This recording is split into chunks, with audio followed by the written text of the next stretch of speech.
Welcome, everybody, to another week of Available Work. Joe Arnold and Kendal Carrillo from TSTC. Hey, how's it going, fellas? Hey, man, it's great, and we're really pumped to be here. And That's awesome. Anytime we get to talk about skills and workforce, it's great. Oh, yeah. That's awesome. Kendal, it's baseball season? It is. I think I'm going to take the kids to the Texas game tonight, so it should be fun. That's awesome, man. We're good to see. Katie McKee's here keeping us in line, and we appreciate her for all the work that she had to do with short deadlines for all sorts of communication stuff that I've asked her. So a public shout out and thank you to our communications director, Katie McKee. Thanks. Always happy to help. I'm excited. TSTC is obviously a huge fan. I've been a big fan of TSTC ever since I can remember. Back when I used to think, when I was younger, the only campus I was familiar with was Sweetwater. It was just being in West Texas and kind of knowing and going, okay, that's a state. That's like a state college, and it was kind of interesting. Aside from all of the universities and community colleges itself, so being in the position I'm at now, I get to go and see all of the partnerships and all the great programs and learn. You guys taught me about how the funding mechanisms work. Yes. And I'm a huge fan of it, and I think it's a very positive thing in the state of Texas. Now I got you guys to talk about it. Again, reason why we want to have this podcast is we're educating employers on the partnerships and access to grants that we provide, and you guys know quite a lot about that. How's things going in TSTC world, Joe? It's going great. Our enrollment is up, our output is up, so that means we're putting more people, qualified people, into great paying jobs in Texas, and that's what we're all about. Mm-hmm. Joe, let's introduce each other to our audience. Okay. You're director. Yeah, so I'm a deputy vice chancellor for government relations. Okay. I came to work for the college in 2019. I retired early from BASF, and at BASF I did government relations, and one of my work areas was workforce development and education. So worked really hard, especially way back in 2013 on House Bill 5 to realign the K-12 portion to add the CTE, and then I fell in love with TSTC and that model that you mentioned, and so they needed some help. I took advantage of an early retirement from BASF, so I came from business and industry to the college to help them be more like business and industry. That's great. Kendal? Yeah. So my official title is Senior Advisor to the Chancellor. Really, in my role, I work on our government relations team and work with partnerships with our businesses and associations across the state. And I came to TSTC in 2019 as well. I was lucky enough to start in a role overseeing our Skills USA department, and we had about 1,000 members across our 10 campus locations.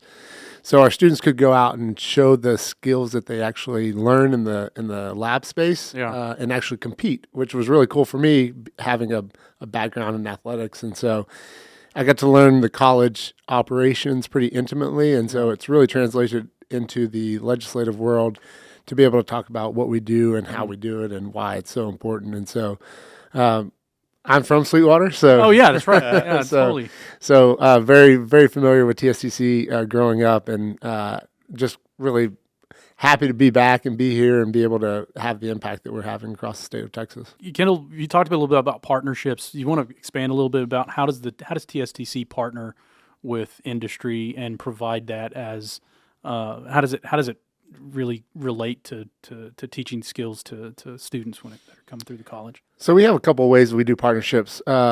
One is really kind of organizational wide. So I'll give you an example. For example, when Tesla was really looking at coming into the state of Texas, they were needing a training provider. And so we were the first college in the state of Texas to partner with Tesla to do training for their EV cars, right? And so we do auto mechanics, we do diesel mechanics, and so it was a natural fit to do kind of the battery side of it as well. And so we've partnered with Tesla to do specific training, and so those students will leave and they'll actually go work at Tesla dealerships and sort of in an apprenticeship type model.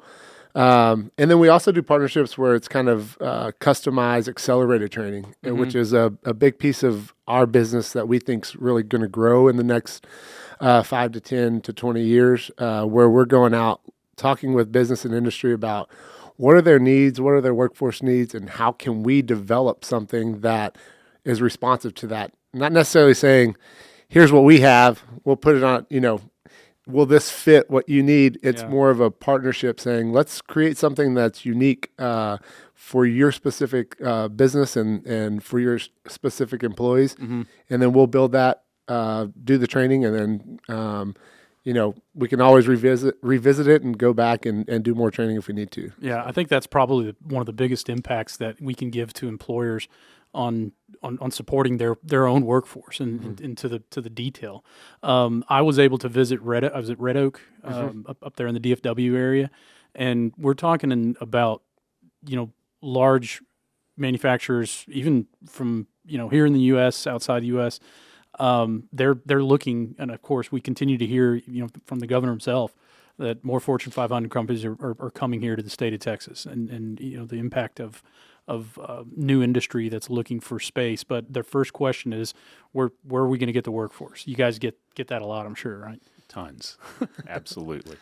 And some of the workforce we have readily available. Some it's going to take us a while to get there. If you have a new program, or if you have a new industry that's never been in Texas, we don't produce those. So we'll have to learn what you need, and it's likely a mix of something of several of our programs that we pull together and add one or two things, and then that becomes the new program that supports that new industry. But that's some of the most exciting work that we get to do is to help Texas become an economic powerhouse. We're the only higher ed institution in Texas where it's actually in our code that we are supposed to help the state with economic development. That's great. We take that pretty seriously. That is, and it's part of the it's part of the same legs on the stool kind of a thing. Economic development, training, and employers. I mean, that's the workforce solution. Is that the secret sauce that Aaron Demerson is like? Am I getting that down? Sauce? Yeah, that's the secret down? recipe. There you go, Aaron. finally got it worked into the casual conversation. And some employers that I know have had a project or have had a need for a certain trained skill, and fulfilled that need and are moving on to expansion. I know one of the partnerships that y'all have, maybe it was Bombardier, that's doing such a great training partnership that y'all have, has recently is basically saying like we're wanting to see this duplicated in other areas. So I mean, like I said, employers reach out to Joe Arnold, give them a call and start those partnerships in those areas. Yeah, I think we cover, as far as west is Sweetwater, as far east is Marshall, Denton County, then all the way down to Harlingen. So from Denton County to Harlingen, we have 6 locations. So we really do have a wide spread of the state covered. And so, like Joe said, we just need to scale up where we are, where we're currently at, and be able to just continue to provide that and be strategic about how we go about expanding our footprint. Yeah, I want to. We've referenced the funding mechanism on how it works, and I know does that make TSTC pretty unique as opposed to a local community college or even a university? How does TSTC fit in that higher education? I love that question. I absolutely love answering that question. We are different by design. Okay. The first place that we're different is in our code, where our code tells us to focus on high demand and high value jobs that the industry needs, and that was written back in 1965. So they were really looking way down the road when they wrote that code. The second happened about 15 years ago when they put us on the return value funding formula. Okay. That means we are the only, to our knowledge right now, we are the only 2-year institution in the nation that is paid solely on the outcomes of their graduates. In other words, if you come to TSTC, you go into the workforce when you leave us. TWC, our partner there, tracks the wages for that individual, and for those cohorts, it's all tallied together. You take the total, you back out the base wage, which is a figure that is considered what you can earn without coming to the college. In other words, what you can okay. earn with a high school diploma. yeah. They back that out, and everything that's left is the returned value to the state. And then there's another multiplier that's added in on top of that for auxiliary taxes, the sales tax, property tax, things that aren't covered just by wages. And then we're paid a percentage of that. That's how we're funded. That forces us to change how we look at all of our programs. Not long after we were put on that new formula, we jettisoned several programs and that weren't high value or in high demand. And then we were able to take the funds that we had expended for those and reinvest those into programs that were high value and high demand. And consistently, we've been growing the number of graduates found working and their salaries. Did I leave anything out, Kendall? No, I think that's a great point too, and we believe so much in this funding model that starting this fall, every single one of our technical programs is going to be money back guarantee, which means if a student goes to TSCC, they graduate, they go through some of our resume writing, job training, interview practicums. If they don't get a job within 6 months of leaving TSCC, we will refund their tuition. That's so right. We believe so much in the quality of our instructors and the quality of training that we provide that it's essentially risk-free to the student. You're either going to pay for your tuition and go get a great paying job, or we're going to give you your money back. So Chairman, Uncle Paul, Chairman Betancourt has always.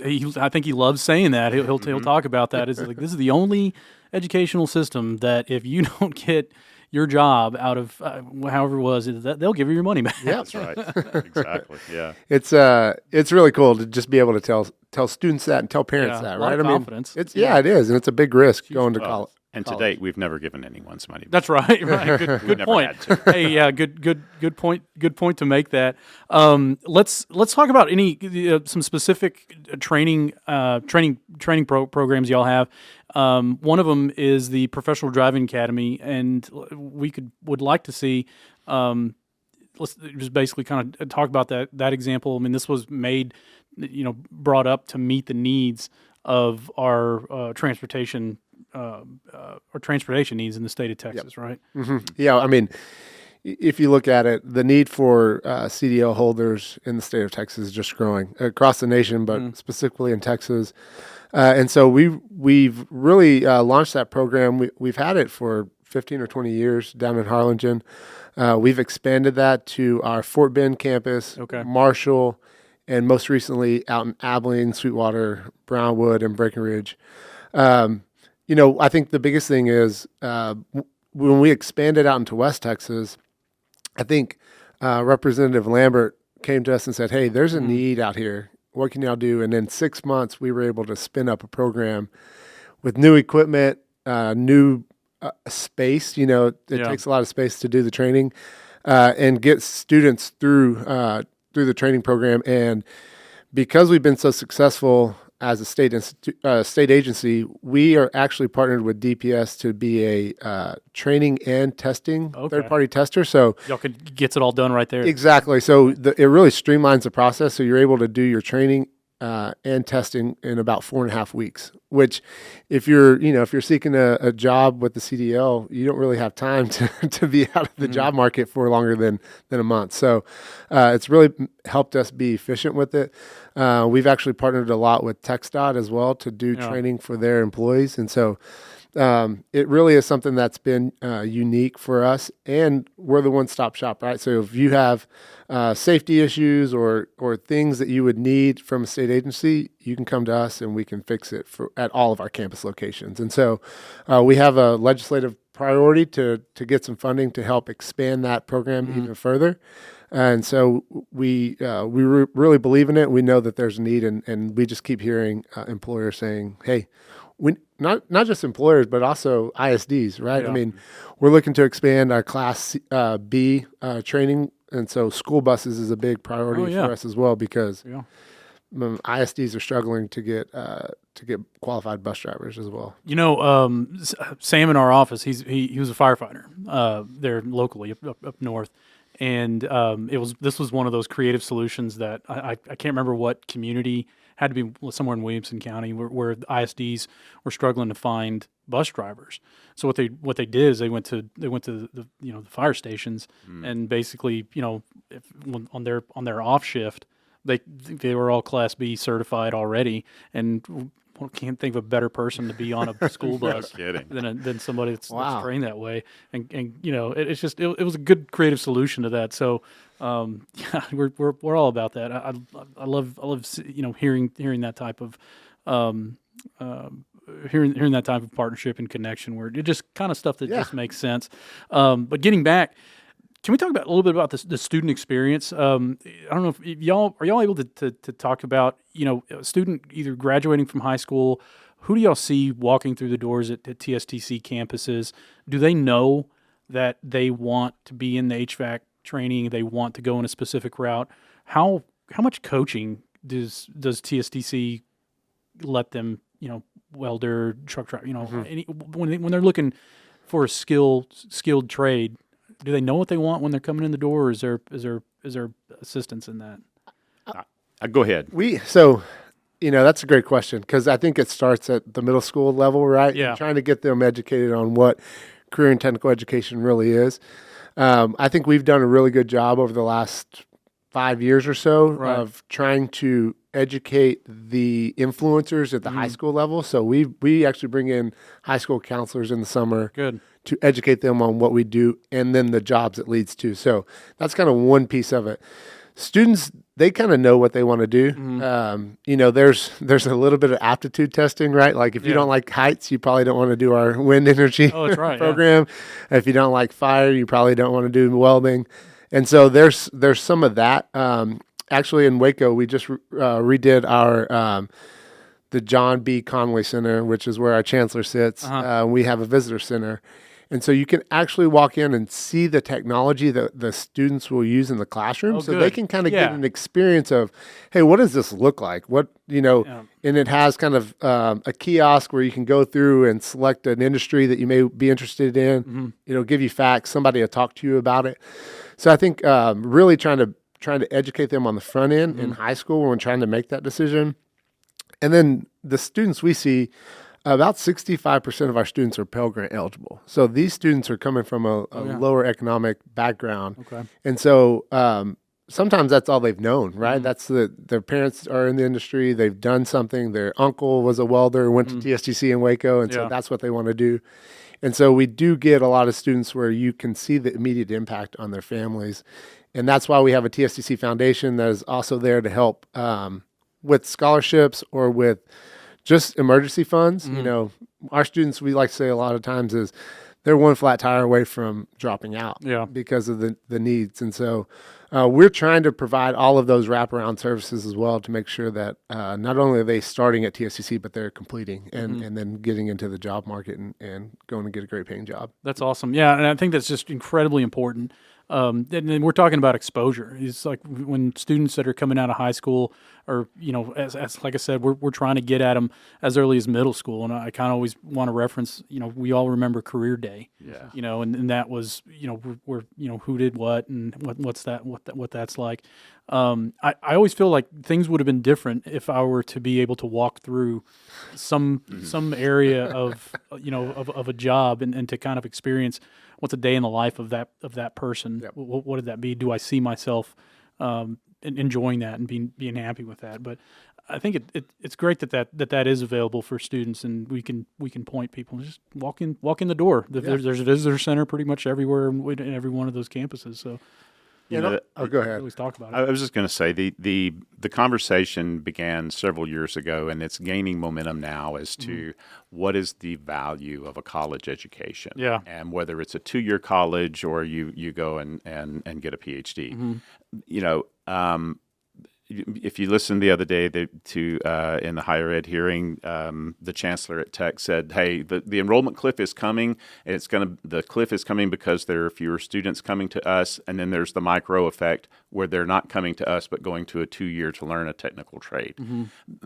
Where we're at today, we're going to need a lot more space to be able to fill the need that's coming in the future, because parents and especially parents are seeing that, okay, this has got to lead to a job. All this money that I'm going to put on the table at a college somewhere, it has to have a return. Yeah, and I always see stuff like that where a skilled trade doesn't necessarily mean that you don't go and get a higher education or a further education degree. I would always want to encourage people. You get a skilled trade that you can is a transferable skill. You can market yourself. It's probably going to be a good idea. You get some business college, you get some business classes because you're going to be owning it. You're going to be an employer, and you're going to be making a huge impact in the community. And I try to tell our students this when we're on our internship conferences that we have all over the place. I always say you're going to be the ones that need financial literacy classes, because that money's going to make money for you, and you're going to be millionaires selling your businesses in 15, 20 years. So, but yeah, I'm a huge fan of the pathway to careers, the pathway to college, the pathway to military service. I think and have these resources like TSTC is paramount to our workforce. Do y'all want to talk about anything, any saved rounds or any saved points on TSTC as far as key points, or any kind of frequently what people come to ask you guys, in your offices? What do y'all hear pretty? Well, I mean, I think one of the most common questions that we get is from the legislature, and can I have one of your campuses in my district? And the answer to that is maybe. We'll have to take a look at that and see. But the answer to most of those, especially if it's in a rural area, is no, but we can help you get your constituents what you need. As a matter of fact, we have a map that's a heat map. It's online, and if you represent HD 16, you can go click on that, and you can see how many of your constituents already go to that's awesome. Somewhere. Kind of want to see that. Yeah, I do. So we can house you in Waco. We can house you in Harlingen and also in Marshall. Those are like where you'll have dormitories. Like yes, absolutely. Yeah. So there are options for you to go to TSTC. Barracks. No, those are gone. That was an old base, by the way, in Waco. I remember. Yeah. And but yeah, so that's everybody wants to have the success that comes along with TSTC. And I think the last point I'd like to make is that we pride ourselves on being responsive. Joe came from BASF. I work for Arch Rock Oil and Gas Company. A lot of us came from business and industry, and we know the critical need of timely response. And so we're constantly trying to, when you talk about partnerships, I think that's my biggest focus is I need to have a conversation with you. If you need something, we need to sit down and at least say, okay, how can we solve this? What's going on? And so I think being responsive is something we pride ourselves on. And so, if there are employers out there that are looking and they're not getting what they need, let's have a conversation and maybe we can help facilitate, something else. Maybe if we're not the solution, maybe someone else is, but we will be responsive and we will be quick to act, because we know how critically important it is to continue the economic growth here in Texas. Yeah, well said. And give us a call if you want more information on it. Katie, is that it? So you talked a little bit about, you guys reach out to employers, you hear from them, you align your curriculum, but how can an employer reach out to you for their training needs? How do they connect with you to say, this is what I need in my region? Yeah, so one, we just launched a industry relations division within our organization. So contacts for those individuals are on our website. Two, you can always reach out to me. My contact information is available, and I can usually get people to the right folks. And then three, one of the things we're working on implementing as part of our kind of enterprise software system is to have a call to action. So not just for students, but for employers as well. That way they can go on, it kind of runs through and it kicks it to the right person. So if it's, hey, we don't know who to actually reach out to, maybe we're going to have a button soon that just allows you to fill out a questionnaire, and then it'll go to the right person and they can actually reach out to those business partners. But I'm usually a lot of people's go-to first stop shop, and then I'm able to facilitate those to the right people and get everyone around the table. So those are three ways that I think. The last one being something that's on the horizon, but the first two are definitely ways that we can get in contact and start having those conversations. Yeah, Clearinghouse Kendall. Just Yes. give him a call. So it sounds like large businesses, small businesses, everyone can partner with TSDC. It is, yeah. We partner with Samsung and are doing some specific training for them, all the way down to some of our local business partners within the communities that we serve, like Ludlum's and Sweetwater. So we do have kind of a wide range of folks that we partner with, and are always trying to help them get their workforce that they need. So Awesome. great. Yeah, great question. That's great. Yep. But I think that kind of wraps up the conversation. Again, thank y'all for scheduling us and coming over and doing all the stuff that you guys do for our workforce. Anything left to be said there? no, thanks for the time. Thanks for having us on. Yeah, absolutely. I mean, any opportunity we get to talk about TSTC and the workforce, it's a good day. Yeah. Well, thank y'all for all the invitations y'all send out to continue to engage with the folks that you're working with and all your initiatives. So that's a big deal. TSTC, y'all look them up. All right. Well, thanks everybody. Thanks TSTC for coming and joining our show, and we appreciate y'all working with us on scheduling this thing. So, Hey. Of course. all right. Thanks everybody. Thanks for looking in.